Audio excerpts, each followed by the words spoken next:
Our next speaker is Chris Pareja, and another remarkable, wonderful citizen activist, total volunteer.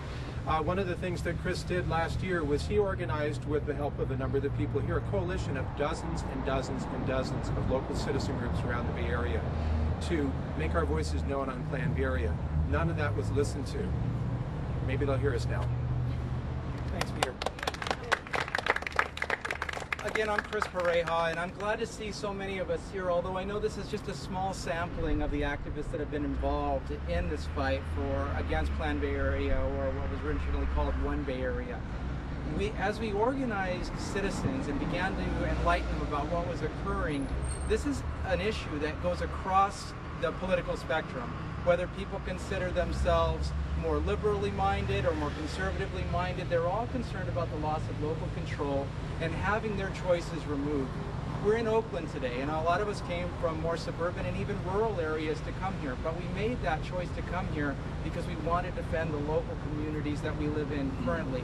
With this move towards a regional type of non-elected, more appointed bureaucracy that's being put into place, the citizens are too busy to track what's going on, and in many cases have no idea whatsoever that the way that they choose to live is indeed in jeopardy if these plans continue to move forward.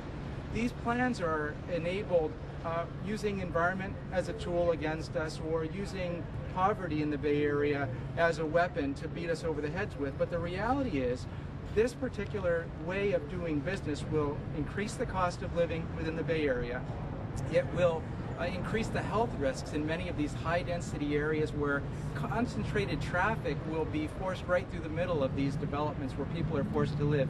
In the documentation around the plan, it admits that some of these buildings are not healthy to live in, and you can't operate on the first floor of them, or you can't have senior citizens or daycares because they're not safe. But these are where they want low-paying jobs for the people who are living right above them in these high-density situations. This is a bad deal for people all the way around, and really what it will do is it will force the middle class out of the Bay Area. The only ones who will be able to afford to live here will be the ultra-wealthy, or the people who can afford the or who will qualify for the subsidies to live in these high-density houses.